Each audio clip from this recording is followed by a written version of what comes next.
한 신도분이 스님께 이런 고민을 털어놓았습니다. 스님, 기도를 열심히 하는데 오히려 더 안 좋은 일들이 생겨요. 기도를 안 하면 오히려 평온한 것 같기도 하고. 제가 죄가 많아서 그런 걸까요? 이런 경험 여러분도 한 번쯤은 해보셨을 것 같아요. 열심히 기도하고 정진하는데 왜 더 힘든 일들이 생기는지 정말 궁금하잖아요. 스님은 이렇게 말씀하셨습니다. 첫째, 살려드리겠습니다. 지금 살아있습니다. 살려드릴 것 없이 지금 살아있다. 나는 살아있다. 살아있는 것만으로도 먼저 감사해야 됩니다. 참 간단하지만 깊은 말씀이에요. 우리는 늘 무언가 부족한 것에 집중하지만 가장 기본적인 것, 지금 이 순간 살아 숨쉬고 있다는 것에는 감사를 잊고 살아가거든요. 스님은 눈이 안 보이는 사람, 귀가 안 들리는 사람을 예로 들며 이렇게 설명하셨어요. 눈이 안 보이는 사람과 같이 있어 보면 눈이 있다는 것, 진짜 감사한 일이죠. 귀가 안 들리는 사람과 있어 보면 귀가 들린다는 게 얼마나 감사한 일입니까? 그리고 감사하는 마음이 왜 중요한지도 알려주셨어요. 종교적인 걸 나놓고 심리적으로 얘기하면 사고가 긍정적이 된다는 거예요. 마음이 긍정적으로 사물을 본다는 것은 몸에도 좋은 호르몬이 나와서 기가 살아나는 거예요. 얼굴에도 웃음기가 돌고 그래서 인간관계도 좋아지는 거죠. 이제 핵심 질문에 대한 답변입니다. 스님은 빚을 예로 들어 설명해 주셨어요. 과거의 빚을 쳐놓고 갚아야 되는데 이걸 안 갚으려고 해요. 도망가죠. 과거의 복을 안 지어놓고 저축을 안 해놓고는 지금 자꾸 복 받으려고 그래요. 이거는 말이 안 됩니다. 똑같이 받더라도 마땅히 받을 거라는 걸 알고 받으면 덜 괴롭겠죠. 안 받으려고 도망 다니다가 받으면 괴로워요. 그래서 우리에게 닥치는 일을 피하려고 하지 말고 기꺼이 받아들이라고 하셨어요. 더 재미있는 비유도 해주셨어요. 기도를 하면 재앙이 한꺼번에 오는 이유가 있어요. 내가 빚을 갚을 준비가 되어 있으니까 그 정도 와도 내가 감당을 해내거든요. 빚쟁이가 와서 빚 갚으라고 하는데 전에 가난하게 살 때는 한 달에 10,000원 갚으라더니 내가 좀 살만하니까 한 달에 100만 원을 달라고 해요. 100만 원을 달라는 얘기는 내 살림살이가 좀 좋아졌다는 거 아니에요? 그게 기뻐해야 될 일이에요. 스님은 정말 좋은 비유를 하나 더 들어주셨어요. 12월 22일 동지날이 해가 제일 짧죠? 그럼 그날이 제일 춥습니까? 아니에요. 제일 추운 건 한 달 지나서예요. 그럼 6월 20일 하지날이 제일 덥습니까? 아니에요. 한 달 지나서가 제일 더워요. 내가 정진을 시작하는 날은 동지와 같은 날입니다. 그래도 그 뒤에 날씨가 점점 추워지듯이 바로 나쁜 일은 더 많이 일어나요. 그러나 이미 동지가 지났다는 것은 날이 이제 더 이상 짧아지지 않고 길어진다는 거예요. 날씨가 춥든지 말든지 앞으로 봄이 올 게 예정되어 있어요. 정말 위로가 되는 말씀이에요. 지금 힘들어도 이미 좋아질 준비가 되어 있다는 거니까요. 스님은 100일 기도를 끝나면 소환대안을 지나게 되는 거야. 한 100일이 더하면 입춘이 와요. 한 3년 정진을 하면 이제 완연한 봄날에 도달하게 된다고 하셨어요. 두 번째로 31살 청년이 스님께 상담을 요청했어요. 대학을 졸업한 지 4년이 되었는데 아직도 부모님과 살면서 아무 일도 하지 않고 집에만 있다는 거예요. 자신이 없고 매사에 쉽게 좌절되고 생각이 많아서 한번 시작한 일도 끝을 잘 맺지 못한다고 했어요. 스님은 이런 정신적 유약함의 원인을 차근차근 설명해 주셨어요. 정신적인 유약함은 부모의 어릴 때 일종의 과잉보호라고 할 수 있겠죠. 자기가 경험할 수 있는 기회가 제한되기 때문에 생기는 문제예요. 하지만 원인을 안다고 해서 문제가 해결되는 건 아니라고 하셨어요. 지금 원인이 어떻게 되었든 지금 이건 누구 병이에요? 제 병이죠. 이건 엄마한테 얘기한다고 해결되는 게 아니에요. 조상 탓해봐야 해결이 안 되고 전생 탓한들 지금 전생을 돌이킬 수가 없죠. 지금은 이게 내 병이다, 내 문제다. 스님은 이 청년에게 아주 구체적인 처방을 내려주셨어요. 첫째, 100일 동안 매일 108배. 어머니 아버지 감사합니다. 저를 낳아주셔서 감사합니다. 저를 길러주셔서 감사합니다. 원인이 부모에게 있다고 원망하기 쉬운데 그 원망하는 마음을 내면 자신에게 손해라는 거예요. 그래서 어쨌든 낳을 수 있게 해주신 것, 지금까지 길러주신 것에 감사하라고 하셨어요. 둘째, 등산하기. 집에서 소일거리 하지 말고 혼자서 배낭 메고 하루나 이틀 산행을 좀 하세요. 혼자서요. 가족과 같이 가지 말고.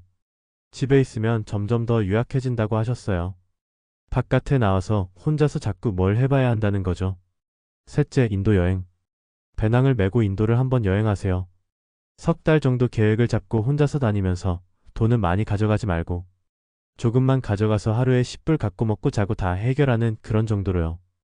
정신적인 자생력을 키우라는 말씀이었어요. 스님은 정말 아름다운 비유로 설명해 주셨어요. 하늘에서 비가 내리듯이 불보살의 가피는 지금도 늘 내리고 있습니다. 그러나 우리가 받을 준비가 안 되어 있는 거예요. 마음의 문을 닫고 있어서요. 내가 눈을 감고 있는 한 이 세상에 아무리 밝은 불을 밝혀도 세상이 어두워 보입니다. 내가 귀를 막고 있는 한 아무리 좋은 법문이 들려도 나에게는 아무것도 들리지 않아요. 그런데 여러분들이 스스로 눈을 뜬다면 작은 반딧불도 빛이 됩니다. 스스로 귀를 연다면 아내, 남편의 그 잔소리 꾸중소리에도 법문이 있어요. 정말 깊은 깨달음을 주는 말씀이에요. 결국 내가 어떤 준비를 하느냐가 중요하다는 거죠. 마지막으로 29살 직장인 여성의 고민이었어요. 5년째 같은 회사를 다니고 있는데 언제 어디서나 늘 사람들의 시선이 의식되고 누가 뭐라고 하면 상처를 많이 받는다고 했어요. 회사에서 일해야 하는데 잘해야 하는데 하는 생각에 사로잡혀 있지만 막상 일이 닥치면 하지 않아서 늘 후회한다고 했어요. 스님은 정말 예리한 분석을 해주셨어요. 아침에 일찍 일어나려고 하는 사람의 예를 들면서요. 어떤 사람이 5시에 시계를 맞춰놓고 일어나려고 하는데 벨이 울리면 일어나야지 기도해야 되는데 이렇게 각오하고 결심하지만 못 일어나요. 이때 우리는 해야 되는 줄은 아는데 하고 싶은데 몸이 말을 안 듣는다고 말하죠. 이게 잘못 알고 있는 거예요. 몸에는 아무 문제가 없어요. 핵심은 이거였어요. 일어나야지라는 말은 일어나고 싶다가 아니에요. 일어나야지 하는 것은 첫째 일어나기 싫다는 얘기고 둘째는 아직 안 일어난 상태라는 얘기예요. 일어나고 싶으면 어떻게 하면 됩니까? 그냥 일어나면 되잖아요. 그냥 일어나면 일어나야지라는 생각을 할 필요가 있습니까? 없어요. 정말 명쾌한 분석이에요. 우리가 해야지 할 때는 사실 하기 싫다는 마음이 있다는 거죠. 스님의 결론은 간단 명료했어요. 일어나기 싫은데 어떻게 일어나느냐고 또 방법을 묻죠. 그냥 일어나요. 어떻게 일어난다고요? 그냥 일어나요. 여기는 방법이 없어요. 방법을 찾는 것은 일어나기 싫은데 사로잡혀 있다는 얘기예요. 이 여성분께는 이렇게 말씀하셨어요. 사람들과 만나기가 조금 서먹서먹하다. 이거 극복되어야 될 거다. 이렇게 자기가 원칙을 정했으면 그냥 보는 사람한테 먼저 가서 무조건 안녕하세요 하고 인사하고 악수해버리고 필요하면 포옹도 해버리고 미쳤다고 욕해도 그냥 해버려요.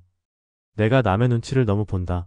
이거 고쳐야 되겠다. 이렇게 생각하면 눈치를 안 보고 해요. 눈치를 안 보고 하면 비난을 받겠어요? 안 받겠어요? 받겠죠. 비난받을 각오를 하라는 거예요. 비난을 안 받겠다고 하니까 자꾸 남의 눈치를 보는 거예요. 마지막으로 스님은 이렇게 말씀하셨어요. 자기 삶을 자기가 온전히 주인이 되어서 살아야지. 늘 이렇게 남의 눈치를 보면서 바람에 휘날리는 낙엽처럼 이리저리 끌려다니면서 살아서는 안 된다. 그냥 한다. 방법을 묻지 마라. 오히려 그렇게 탁 놔버리는 게 공부에 도움이 됩니다. 오늘 스님의 말씀을 들으면서 정말 많은 깨달음을 얻었어요. 정리해보면 이런 것들이에요. 지금 살아있다는 것만으로도 감사할 일이 많아요. 감사하는 마음은 우리 몸에도 좋고 인간관계도 좋게 만들어요. 우리에게 닥치는 어려운 일들을 피하려고 하지 말고 기꺼이 받아들여야 해요. 어차피 갚아야 할 빚이라면 한꺼번에 갚는 게 낫죠. 정진을 시작하면 처음에는 더 힘들 수 있어요. 하지만 그건 동지가 지난 후 한동안 더 추운 것과 같아요. 이미 봄을 향해 가고 있는 거예요. 불보살의 가피는 늘 내리고 있어요. 우리가 받을 준비만 하면 돼요. 마음의 문을 여는 거죠. 해야지 하면서 방법을 찾지 말고 그냥 해요. 하기 싫어도 해야 할 일이면 그냥 하는 거예요. 남의 눈치를 보면서 살지 말고 자기 삶을 자기가 온전히 주인이 되어 살아야 해요. 사실 이런 가르침들이 처음에는 좀 어렵게 느껴질 수도 있어요. 그냥 하라고 하면 어떻게 그냥 해요? 라고 묻고 싶기도 하고요. 하지만 생각해보면 정말 그런 것 같아요. 우리가 자꾸 방법을 찾고 이유를 찾다 보면 오히려 더 복잡해지는 경우가 많거든요. 스님 말씀처럼 때로는 그냥 탁 놓아버리는 용기가 필요한 것 같아요. 완벽하지 않아도 괜찮고 비난받을 수도 있지만 그래도 내 삶을 살아가는 거죠. 여러분도 지금 어떤 고민을 안고 계신가요? 혹시 기도하는데 더 힘든 일이 생겨서 의기소침해 계신가요? 자신감이 없어서 앞으로 나아가지 못하고 계신가요? 아니면 해야 할 일을 알지만 실행하기 어려워서 괴로워하고 계신가요? 오늘 스님의 말씀이 여러분의 마음에 작은 위로와 힘이 되었으면 좋겠어요. 지금 이 순간도 우리는 살아있고 숨을 쉬고 있고 내일을 향해 한 걸음씩 나아가고 있으니까요. 때로는 인생이 동지처럼 춥고 어둡게 느껴질 수도 있지만 이미 해는 길어지고 있고 봄을 향해 가고 있다는 것을 잊지 마세요. 여러분의 정진과 노력이 헛되지 않을 거예요. 마지막으로 스님이 하신 말씀 중에 정말 마음에 와 닿는 말이 있었어요. 작은 반딧불도 빛이 됩니다. 여러분도 지금 작은 반딧불 같은 빛을 가지고 계세요. 그 빛을 믿고 한 걸음씩 나아가시기 바라요. 오늘 긴 이야기를 끝까지 들어주셔서 정말 감사합니다. 이런 소중한 가르침을 함께 나눌 수 있어서 기뻤어요. 혹시 오늘 이야기가 마음에 드셨다면 좋아요 버튼과 구독하기 그리고 알림 설정도 부탁드려요. 여러분의 작은 관심이 더 많은 사람들에게 이런 따뜻한 이야기를 전할 수 있는 힘이 됩니다. 다음에 또 좋은 이야기로 찾아뵐게요. 오늘 하루도 감사하고 행복하세요.